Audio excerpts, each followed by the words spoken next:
Hey guys, Corey here with Gotta Be Mobile. Today we're taking a look at a couple tablets. We're going to quickly compare them on video for you to have a kind of a better understanding on kind of what to expect if you're looking to purchase a new Android tablet.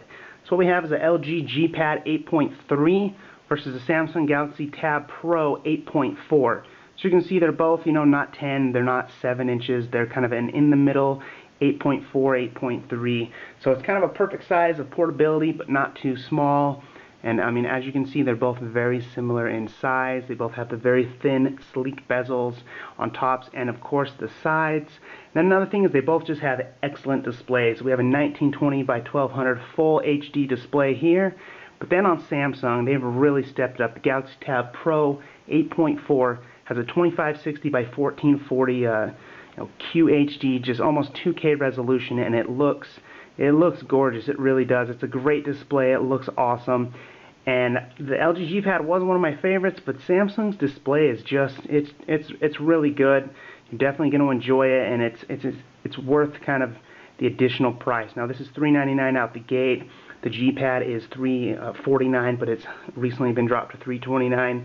But it is available also with 4G LTE from Verizon for $299, which makes the LG G Pad kind of the better buy. Get it for $299 with the same amount of storage and a very similar screen. But before we get into it too much, let's kind of just go over it. The screens are about the same. Samsung here we have a 2.3 gigahertz quad-core processor with 2 gigs of RAM. It's a Snapdragon 800 from Qualcomm. Over here we have a 1.7 quad-core Qualcomm, and it's the Snapdragon 600. So it is slightly slower, but not enough that's going to make a difference. We have 2 gigs of RAM in both, 16 gigabytes of storage in both.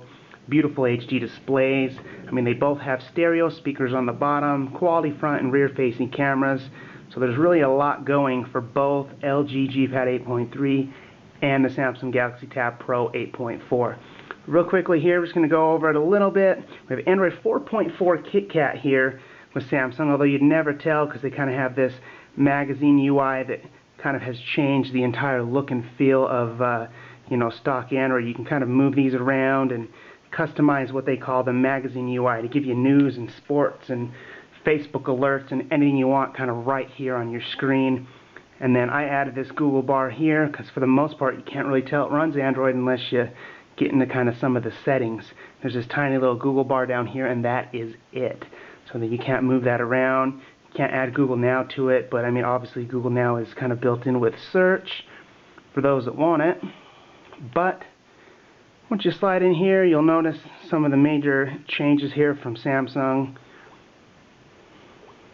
There's, the usual Bluetooth and Wi-Fi information and a couple settings as you scroll through, but everything's kind of divided by tabs up top, which is something Samsung's done as of late. When you go into something like LG, you'll notice that theirs is kind of a more standard layout for Samsung or for Android. But the only problem here with LG versus Samsung is we're on Android 4.2 Jelly Bean here versus 4.4. Now this was released with 4.2 right before KitKat came out. So I mean they could have had 4.3, but I mean it definitely needs an update. One should be coming. For the most part, LG hasn't been the best when it comes to software updates. They're not the quickest. So hopefully an update to KitKat is coming soon for the LG G Pad. Otherwise Samsung's definitely winning here because it's got Android 4.4.2 KitKat already on it out of the box. So definitely a nice change of pace. You also see the on-screen buttons versus the dedicated menu button and dedicated home button, and then you have some multitasking here like we're used to with Android, but kind of Samsung's changed that. Push and hold that over here to kind of access the same menu. But enough of that, let's go really quickly around both display devices and just kind of give you a rundown. One thing here, LG has this knock-on feature. You double tap to quickly turn it on. Very nice. It seems kind of like a small thing, but it's very handy and helpful for a tablet. But go ahead and come to the side. Both of them have power buttons on the sides and volume rockers up and down, but let me just go over them one at a time here. We have power, volume up and down. As you come over here to the bottom side, we have a 3.5mm headphone jack up top. We have a micro SD slot for expanding storage, and then an infrared port for a remote control. And then there is a 5 megapixel camera on the rear. dual stereo speakers, and then that micro USB for charging. But it's got a nice aluminum feel. It's a fingerprint magnet, but it feels great in the hands. There is some kind of plastic on the top and bottom, and plastic on the sides that might make it a little easier to hold, so you don't feel like you're going to drop your all aluminum tablet. Then you come over here to Samsung, and we have that faux leather, like plastic wannabe leather design from the Galaxy Note 3. We have an 8 megapixel camera and a 2 megapixel front facing camera. And then we also have this micro SD slot here. We have that 3.5 millimeter headphone jack. We rip around to the other side. We have the power, volume up and down, and then an infrared port as well.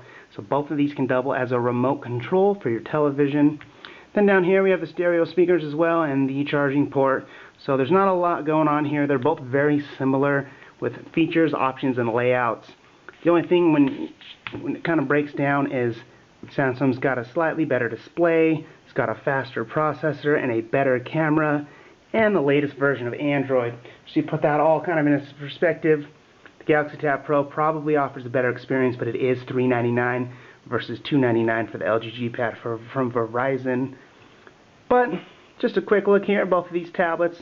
They're both, very good competitors for the Nexus 7 and awesome tablets in that kind of mid-size, not too big, not too small. LG G Pad 8.3 versus the Samsung Galaxy Tab Pro 8.4. That's it, guys. Thanks for watching.